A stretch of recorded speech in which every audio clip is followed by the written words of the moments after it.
Hello students. पिछली video के अंदर अपने एनिमल्स और बर्ड्स और इंसेक्ट्स से संबंधित हम पढ़ रहे थे इडियम्स एंड फ्रेजेस। और इडियम्स के अंदर अपने बहुत सारी इडियम्स पढ़ी।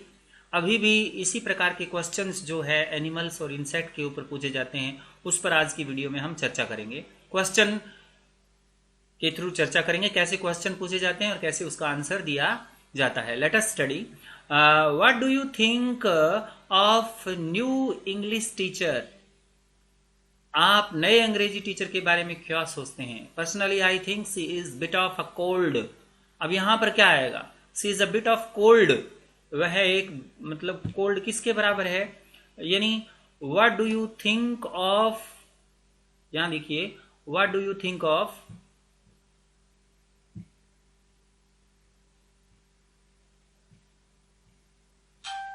what do you think of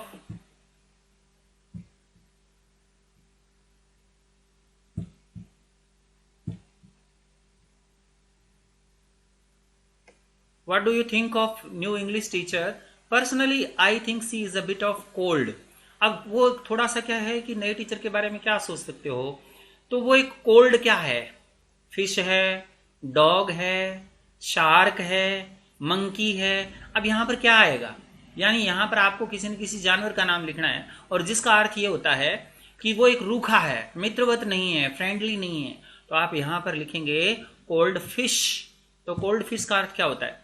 cold fish का मीनिंग होता है, कोल्ड फिश का मीनिंग क्या होता है? कोल्ड फिश का मतलब रूखा व्यक्ति, जो मतलब रूखा हो उसको कोल्ड फिश कहेंगे। तो ये ध्यान रखना है, सी इज अ कोल्ड फिश। वो एक मतलब रूखा व्यक्ति है, फ्रेंडली नहीं है। ओके। सेकंड देखिए आप, सेकंड में आपको दिख रहा है Antonia is a very kind, she wouldn't say a बू टू। एंटोनिया जो है वो बहुत ही टिमिड है। टिमिड मतलब डरपोक है, कायर है। वो तो कभी बू को भी नहीं कहती। बू का मतलब बदबू, बदबू को भी मक्खी नहीं कहती। Wouldn't say boo to a B. तो यहां पर बू टू ए बी लिखेंगे। यानी बू टू ए बी का मतलब क्या होता है कि बहुत ही शांत और शर्मीली व्यक्ति जो होती है उसको उसको कहते हैं boo to a bee. She wouldn't say boo to a B, यानी वो किसी बदबू को भी मक्खी नहीं कहती है। तो wouldn't say boo to a B, तो यहां पर बी आएगा आंसर आपका। तो wouldn't say boo to a B, से बू टू ए बी का मतलब होता है शर्मीला होना, शांत होना है। ऐसे भाव को अपने क्या कहते हैं? बू टू ए बी कहते हैं। अच्छा, why do I always have to do? मुझे ऐसा क्यों करना पड़ता है? कौन सा वर्क? ऐसा वर्क जो बोरिंग हो, जिसमें बहुत ज्यादा एफर्ट की जरूरत हो। ऐसा वर्क मुझे क्यों करना पड़ता है, लेकिन वो जॉब का पार्ट हो, है? ऐसा मुझे क्यों करना पड़ता है? तो ऐसे को कौन सा वर्क कहेंगे? मंकी वर्क कहेंगे, डंकी वर्क कहेंगे। डंकी वर्क आपको पता है, डंकी वर्क जो होता है, डंकी का मतलब क्या? डंकी टफ काम करता है, तो इसलिए यहां डंकी वर्क आएगा। तो बिना सोचे ही आप यहां लिख देंगे डंकी वर्क। ठीक है ना? डंकी वर्क का मतलब होता है कि एफर्ट, ऐसा बोरिंग काम मुझे क्यों करना पड़ता है हमेशा। डंकी वर्क का मतलब बोरिंग काम होता है जिसमें बहुत ज्यादा एफर्ट लगता है, लेकिन वो जॉब का एक पार्ट होता है, इसलिए अपने कहते हैं डंकी वर्क मेरे को क्यों करना पड़ता है। नेक्स्ट देखिए, I'd love to be a on the wall when Debbie tells Mr Roberts when she thinks of him. देखिए, मुझे तो क्या है कि वॉल के ऊपर क्या होना पसंद है? मंकी होना पसंद है, बी होना पसंद है, फिश होना पसंद है, या फ्लाई होना पसंद है? क्या होना पसंद है? ये नहीं, इसका मीनिंग क्या होता है? Be a fly on the wall. यहां पर फ्लाई आएगा। क्यों आएगा? फ्लाई ऑन द वॉल का मतलब ये होता है कि आप लोगों के बारे में सब कुछ जानते हो। मुझे एक मतलब मैं ये क्या होना चाहती हूँ? फ्लाई ऑन द वॉल होना चाहती हूँ। डेबी कहती है कि मैं फ्लाई ऑन द वॉल होना चाहती हूँ। सब वो ये बताती है कि वो उसके बारे में क्या सोचती है। तो फ्लाई ऑन द वॉल आएगा यहाँ पर। फ्लाई ऑन द वॉल का मतलब जिसको पहले से ही सब कुछ पता चल जाए, लोगों के बारे में बिना बताए, देखते ही पता चल जाए, तो फ्लाई ऑन द वॉल बोलेंगे। यहाँ पर फ्लाई आंसर आएगा सही। ओके। नेक्स्ट है 2 वीक्स बिफोर हर वेडिंग, यानी उसकी शादी के 2 सप्ताह पहले। 2 weeks before her wedding Jane went to a night club for her. कौन सी नाइट? यानी जैनी जो है नाइट क्लब में गई। यानी कौन सा क्लब है वो? हैन नाइट है, मंकी नाइट है, डंकी नाइट है, कौन सी नाइट है? तो जिस लड़की की शादी होती है वो अपने शादी के 20-25 दिन पहले एक सेलिब्रेशन करती है अपनी फ्रेंड्स के साथ में, और जिसके अंदर ओनली उसकी वुमन फ्रेंड्स होती है। तो जो वुमन फ्रेंड्स होती है, तो ऐसी जो पार्टी होती है, ऐसी सेलिब्रेशन जो होती है, उसको अपने कहते हैं हैन नाइट। तो याद रखना है, यहां पर इसका आंसर आएगा हैन नाइट। ठीक है ना। नेक्स्ट देखिए, आई एम सो हंग्री, मुझे बहुत ज्यादा भूख लगी है। यहां पर लिखा है कि मुझे बहुत ज्यादा भूख लग रही है। I am so hungry, I could ईट मैं एक मंकी खा सकता हूं, मैं एक डंकी खा सकता हूं, मैं एक हॉर्स खा सकता हूं। तो अंग्रेज कहते हैं कि मुझे बहुत जोर की भूख लगी है, मैं एक हॉर्स खा सकता हूं। तो यहां पर हॉर्स का प्रयोग करेंगे। तो यहां पर हॉर्स का, तो I could eat a horse, तो यहां पर जो आंसर आएगा वो आएगा हॉर्स। तो इस तरीके से भी आपको ध्यान में रखना है कि यहां पर आप क्या लिखेंगे, हॉर्स का यूज करेंगे। ठीक है ना, यहां पर आप हॉर्स का यूज करेंगे। नेक्स्ट 23rd में देखिए, 23rd क्या कहती है, the bank wouldn't lend me money, bank मुझे धन उधार नहीं देगा। So I had to go to a loan, इसलिए मुझे लोन वाले घोड़े के पास जाना पड़ेगा, लोन डंकी के पास जाना पड़ेगा, लोन फ्लाई के पास जाना पड़ेगा। किसके पास जाना पड़ेगा, तो यहां लिखेंगे लोन शार्क के पास जाना पड़ेगा मुझे। लोन शार्क मतलब लोन वाली मछली के पास जाना पड़ेगा, बड़े बड़े दांत होते हैं उस मछली के, हैं, तो ऐसी मछली को कहते हैं लोन शार्क। तो लोन शार्क क्या होता है, जो ऊंचे ब्याज के ऊपर पैसे देते हैं उनको लोन शार्क बोलते हैं।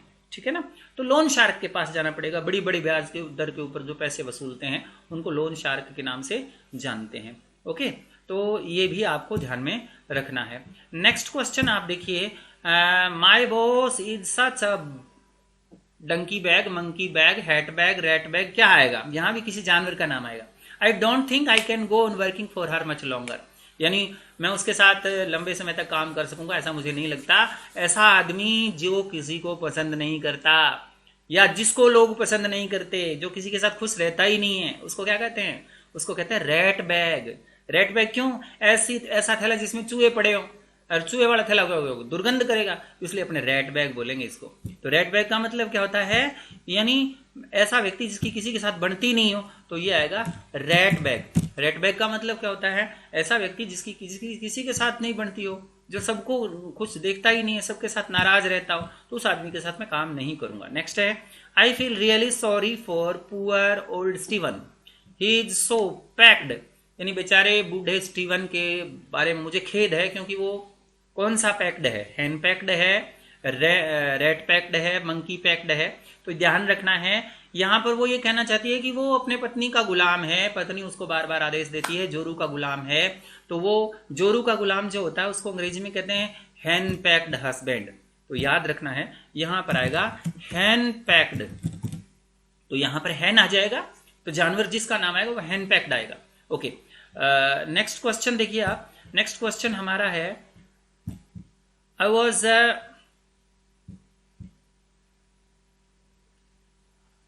was very sure a simple job. It was very simple job, but I made a year of it. ये बहुत ही सिंपल जॉब था, लेकिन मैंने उसको क्या बना दिया, बहुत बड़ा जॉब बना दिया। यानी कि कहने का मतलब मैंने उसे इतनी गंदी तरह से किया कि मैंने उसे बड़ा बना दिया। Made a pigs year of it, यहां पर जो आंसर आएगा पिग ईयर आएगा। पिग ईयर का मतलब सुअर का कान, तो यहां पर पिग ईयर बोलेंगे, pigs year of it. Made a pigs year of it मतलब किसी को गंदी तरह से किसी काम को करते हैं तो उसको अंग्रेजी में कहते हैं made a pigs year of it. Okay, तो ये अंग्रेजी के अंदर एक कहावत है। नेक्स्ट क्वेश्चन आप देखिए। नेक्स्ट क्वेश्चन में अपना आता है, I wanted to go for Spain, I wanted to go to Spain for my holiday. Holiday के लिए मैं मतलब स्पेन जाना चाहता था, but before I left for the airport I lost my passport. जैसे मैं एयरपोर्ट गया मेरा पासपोर्ट गुम हो गया। एज यू कैन इमेजिन, जैसा कि तुम कल्पना कर सकते हो, दैट रियली कुक्ड माई, उसने क्या है, मेरी मुर्गी को पका दिया, मेरे हंस को पका दिया, मेरी बतख को पका दिया, मेरे फ्लाई को पका दिया, मेरे हॉर्स को पका दिया। यहां पर क्या आएगा, यहां पर ध्यान रखना है कि उसने मुझे परेशान कर दिया, मेरे दिमाग को पका दिया, यानी एक नई परेशानी मेरे सामने खड़ी कर दी, या यूं कहें कि मेरे बने बनाए प्लान को बिगाड़ दिया। तो उसको अंग्रेजी में कहेंगे कुक्ड माई गूज, कुकड माई गूज, यहां पर आएगा कुकड माई गूज, यानी उसने मेरे बने बनाए प्लान को पका दिया या खत्म कर दिया, बिगाड़ दिया, स्पॉइल कर दिया, प्रॉब्लम खड़ी कर दी मेरे लिए। तो वहां पर कहेंगे कुकड माई गूज, मेरे हंस को पका दिया। हंस सबसे कीमती होता है इसलिए कहते हैं हंस को पका दिया। हंस कहते हैं दिमाग को, वैसे मेरे दिमाग को पका दिया मतलब परेशान कर दिया। ओके, तो इस तरीके से आपको क्या करना है, ये फ्रेजेस जो है, इडियम्स जो है वो आपको इसमें फिलअप करनी है। 28 में देखिए, I can't help you at the moment, मैं इस क्षण आपकी हेल्प नहीं कर सकता। I can't help you at the moment, इस क्षण मैं आपकी हेल्प नहीं कर सकता। I am afraid I have got bigger to fry, यानी मुझे आशंका है कि मुझे क्या बन गया, बिगर टू फ्राई, फ्राई करने के लिए एक बड़ा क्या मिल गया, बड़ी मुर्गी मिल गई, बड़ा चिकन मिल गया, क्या मिल गया। तो यहां लिखना पड़ेगा आपको, I have got a bigger fish to fry, I have got a bigger fish to fry, मतलब मुझे क्या है, एक बड़ी मछली मिल गई है, फिश मिल गई है, बिगर फिश टू फ्राई। तो इसको ध्यान में रखना कि बिगर फिश टू फ्राई किसे कहते हैं, ठीक है ना। और देखते हैं, तो हम बात कर रहे थे कि बिगर फिश टू फ्राई, ये हमारी बात हो गई है।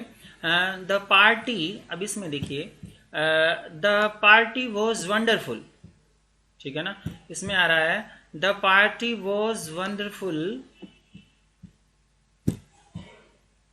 The party was wonderful we had of time, party मतलब आश्चर्यजनक थी, शानदार थी, हमारे पास क्या था, हमने बहुत सारा आनंद लिया। इसका मतलब क्या, हमारे पास वेल ऑफ टाइम था। वेल ऑफ टाइम बोलते हैं, वेल ऑफ टाइम का अर्थ होता है बहुत सारा एंजॉय किया, हमारे पास आनंद लेने के लिए बहुत समय था हमारे पास, तो वो कहते हैं well of time. Okay, next question देखिए, नेक्स्ट हमारा है, यू कैन टेल जॉन, आप जॉन को बता सकते हो, that he is stupid boring idiot, stupid है, बोरिंग है, इडियट है, अगर तुम चाहो तो ऐसा कह सकते हो, ठीक है ना। But I am afraid it will just be water of a bag, परंतु मुझे आशंका है, यानी मुझे यूं लगता है कि वाटर ऑफ ए किसकी होगी, ऐसा पानी होगा जैसे चिकना घड़ा कहते हैं हिंदी के अंदर, चिकने के घड़े के ऊपर पानी नहीं ठहरता, तो वहां पर कौन सी जानवर की पीठ के ऊपर पानी नहीं ठहरता, उस जानवर का नाम, उस एनिमल का नाम यहाँ लिखना है। तो water of a duck's back लिखेंगे यहाँ पर, यानी ये water of a duck's back का मतलब बेशर्म आदमी जो होता है उसको water of a duck's back कहते हैं, तो यहाँ आ जाएगा डक, तो वाटर ऑफ डक्स बैक आएगा, यानी वो क्या है, water of a duck's back, इसका मतलब क्या है कि वो बेशर्म आदमी है। तो ऐसे यहां पर इसको पूरा कर देंगे। नेक्स्ट क्वेश्चन देखिए आप, आई have got so many things today,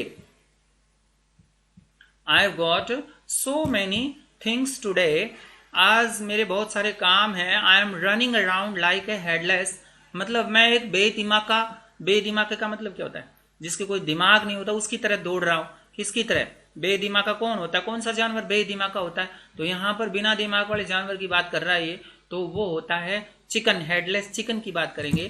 मैं एक हेडलेस चिकन की तरह दौड़ रहा हूं, मतलब ऐसा चिकन जिसके हेड होता ही नहीं, उसकी तरह मैं दौड़ रहा हूं। तो यहां पर running around like a headless chicken, एक आदमी बहुत जल्दी जल्दी काम करता है, बिना सोचे समझे करता है, शांत होता नहीं है, तो उसको कहते हैं running around like a headless chicken, running around like a headless chicken उसको बोलते हैं, ठीक है ना। तो ये बात भी आपको याद रखनी है कि running around a headless chicken बोलते हैं इसको। इसका मतलब क्या होता है कि बिना समझदारी के जल्दी जल्दी काम करने को अंग्रेजी में running around like a headless chicken कहते हैं। नेक्स्ट क्वेश्चन देखिए, he thinks he is better than us, यानी he thinks that he is better than, उसे लगता है कि उससे अच्छा, I wish he would get off his high, मुझे लगता है कि वो अपने ऊंचे वाले गधे से नीचे उतर जाएगा, ऊंचे वाले घोड़े से नीचे उतर जाएगा, तो ऊंचे वाले बंदर से नीचे उतर जाएगा, किससे नीचे उतर जाएगा, तो यहां लिखेंगे ऊंचे घोड़े से नीचे उतर जाएगा, कहने का मतलब अपने आप को ज्यादा अच्छा नहीं समझेगा ज्यादा टाइम तक, तो get off his high horse बोलेंगे यहाँ पर, get off his high horse, वो अपनी ऊंचे घोड़े से जो है वो नीचे उतर जाएगा, तो यहां आएगा high horse, get off his high horse की बात करेंगे तो यहां पर हॉर्स आएगा। ओके, नेक्स्ट क्वेश्चन देखिए, नेक्स्ट क्वेश्चन है, corporate fat have once again been accused of putting profits before people, यानी कॉर्पोरेट फैट्स फैट कैट्स होते हैं। फैट कैट्स का क्या होता है, फैट कैट्स का मतलब होता है जिनको काम के बदले में बहुत ज्यादा रुपया मिलता हो ना, उसको अंग्रेजी में कहते हैं फैट कैट्स, तो यहां पर आ जाएगा फैट कैट्स, ठीक है ना। फैट कैट्स होता है काम के बदले में बहुत ज्यादा रुपए कमाने वाले लोग जो होते हैं उनको फैट कैट्स बोलते हैं। तो यहाँ कॉर्पोरेट फैट कैट्स है, यानी कॉर्पोरेट के जो फैट कैट्स हैं, बड़े बड़े रुपया कमाने वाले हैं, उनके ऊपर फिर से ज्यादा आरोप लगाया कि लोगों के सामने उन्होंने बहुत ज्यादा प्रॉफिट कमाया, लोगों से बहुत ज्यादा प्रॉफिट कमाया, तो फैट कैट्स बोलेंगे उनको। I don't like him, I don't respect him, ना तो मैं उसको लाइक करता हूं, मैं ना रिस्पेक्ट करता हूं। And I don't give a what he thinks, उसे लगता है कि मैं उसको मतलब कुछ दे दूंगा, यानी उसकी कोई परवाह करूंगा। इसका मतलब I don't give a monkeys, यहां पर मैं उसको बंदर नहीं दूंगा, बंदर नहीं दूंगा, इसका मतलब क्या है, मैं उसको भाव नहीं दूंगा, उसकी परवाह नहीं करूंगा। तो यहां पर बंदर नहीं दूंगा, इसका मतलब डोंट गिव अ मंकीज, या तो यहां आएगा मंकीज, ठीक है ना। यहां आएगा don't give a monkeys what he thinks, जो उसको लगता है नहीं उसको बंदर दे दूंगा, मैं उसको बंदर नहीं दूंगा, मतलब भाव नहीं दूंगा उसको। बंदर देने का मतलब यह है कि मैं उसको भाव नहीं दूंगा। तो इस तरीके से ये भी याद रखना है कि बंदर देने का मतलब क्या है। नेक्स्ट 35 में देखिए, what we aren't in town while we are in town, जब हम शहर में रह रहे थे, डूइंग अवर शॉपिंग, शॉपिंग कर रहे थे, let's go and see my mother, यानी जिस समय अपने शॉपिंग कर रहे होंगे टाउन के अंदर, अपने माँ से जाकर के मिल आएंगे। दो काम हो गए, एक शॉपिंग हो गई और एक माँ से भी मिलना हो गया। That way we can kill two, इस तरीके से अपने दो मार देंगे एक ही पत्थर से। दो क्या मार देंगे, दो चूहे मार देंगे, दो बंदर मार देंगे, दो घोड़े मार देंगे, क्या मार देंगे। तो यहां पर याद रखना है we kill two birds with a stone, एक पत्थर से दो बर्ड्स मार देंगे। तो यहां पर किल टू बर्ड्स लिखेंगे। किल सॉरी यहां नहीं आएगा ये आएगा यहां पर, किल टू बर्ड्स